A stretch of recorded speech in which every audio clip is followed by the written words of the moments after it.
உத்தரப்பிரதேச மாநிலம் லக்னோ அருகே உள்ளது பாஸ்காரி கிராமம். இந்த பகுதியைச் சேர்ந்த ராஜ்பால் என்பவர் வழக்கம் போல விவசாய தோட்டத்தில் வேலை செய்ய சென்றிருக்கிறார். அப்போது அங்கிருந்த புதரிலிருந்து துர்நாற்றம் வீசியுள்ளது.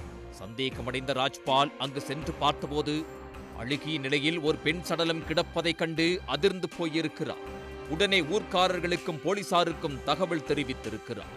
சம்பவ இடத்துக்கு வந்த போலீசார் சடலத்தை கைப்பற்றி ஆய்வு செய்திருக்கிறார்கள்.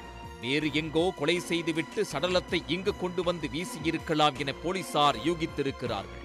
கையில் போடப்பட்டிருந்த டாட்டூவையும் சம்பவ இடத்தில் கிடந்த செல்போனையும் வைத்து விசாரணை நடத்தியதில் சடலமாக மீட்கப்பட்டவர் பக்கத்து ஊரைச் சேர்ந்த பூஜா என தெரிய வந்துள்ளது. 35 வயதான பூஜாவுக்கு சில வருடங்களுக்கு முன்பு சுரேஷ் என்பவரை திருமணம் செய்து வைத்திருக்கின்றனர். இந்த தம்பதிக்கு சுமன், மோனு, கிருஷ்ணா என 3 பிள்ளைகள் உள்ளனர். 5 வருடங்களுக்கு முன்பு கணவன் மனைவிக்குள் ஏற்பட்ட பிரச்சனை காரணமாக சுரேஷை பூஜா கொடூரமாக கொலை செய்திருக்கிறார். அச்சம்பவம் தொடர்பாக போலீசார் அவரை கைது செய்து சிறையில் அடைத்திருக்கிறார்கள். 1.5 வருடங்கள் சிறையில் தண்டனை அனுபவித்த பூஜா வெளியே வந்த பிறகு ராஜகுப்தா என்பவரை 2வதாக திருமணம் செய்திருக்கிறார். தற்போது அவர் 5 மாத கர்ப்பிணியாக உள்ளார். முதல் கணவரின் மகன்களோடும் 2வது கணவரோடும் பூஜா வசித்து வந்திருக்கிறார். சடலம் மீட்கப்படுவதற்கு முந்தைய நாள் ராஜு பூஜாவை காணவில்லை என புகார் அளித்திருந்தார்.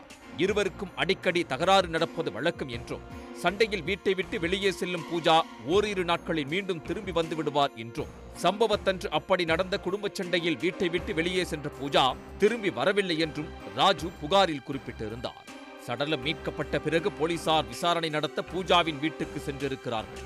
அப்போது பூஜாவின் முதல் கணவரின் 15 வயது மகன் சுமன் என்பவர் போலீசை பார்த்ததுமே தனது தாயை தந்தை ராஜு அவரின் நண்பர்களோடு சேர்ந்து கழுத்தை நெரித்து கொன்றுவிட்டதாக கூறி அதிர வைத்திருக்கிறார். உடனே போலீசார் ராஜுவை பிடித்து விசாரித்த போதுதான் கொலைக்கான திடுக்கிடும் காரணம் தெரிய வந்துள்ளது. பூஜா இன்ஸ்டாகிராமில் பல ஆண் நண்பர்களோடு பேசி பழகி வந்திருக்கிறார். அதோடு வேறு சிலரோடு திருமணத்தை மீறி பழகி வருவதாக ராஜு நம்பியிருக்கிறார். இதனை அவர் தட்டி கேட்கவே இருவருக்கும் அடிக்கடி தகராறு நடந்து வந்துள்ளது. தவறான பழக்கம் மட்டுமே பூஜா மீது ராஜுவுக்கு கொலைவெறி உருவாக்க காரணம் இல்லை. ராஜுவின் பெயரில் இருந்த சொத்துக்களை பூஜா தனது பெயருக்கு மாற்றி எழுதி கொண்டிருக்கிறார். இது ராஜுவை மேலும் ஆத்திரமடைய வைத்திருக்கிறது. ஏற்கனவே பூஜா கணவரை கொன்றவர் என்பதால் தன்னையும் கொன்றுவிடலாம் என பயந்தவர் அவருக்கு முன்பே மனைவியின் கதையை முடித்துவிட நினைத்திருக்கிறார். சம்பவத்தன்று தனது நண்பர்களை வீட்டுக்கு வரவழைத்த ராஜு அவர்களின் உதவியோடு பூஜாவின் கழுத்தை நெரித்து கொலை செய்திருக்கிறார். அங்கு நடந்த பயங்கரத்தை பார்த்துவிட்ட சுமனை இந்த விஷயத்தை பற்றி வெளியே சொன்னால் கொலை செய்து விடுவதாக மிரட்டியிருக்கிறார். அந்த மிரட்டலுக்கு பயந்து அமைதியாக இருந்த சிறுவன் போலீசாரை பார்த்ததும் அனைத்து உண்மைகளையும் கூறியிருக்கிறார். இந்த சம்பவம் தொடர்பாக கொலை வழக்கு பதிவு செய்த போலீசார் ராஜுவை கைது செய்திருக்கிறார்கள். மேலும் அவருக்கு உதவி செய்த நண்பர்களை தேடி வருகின்றனர்.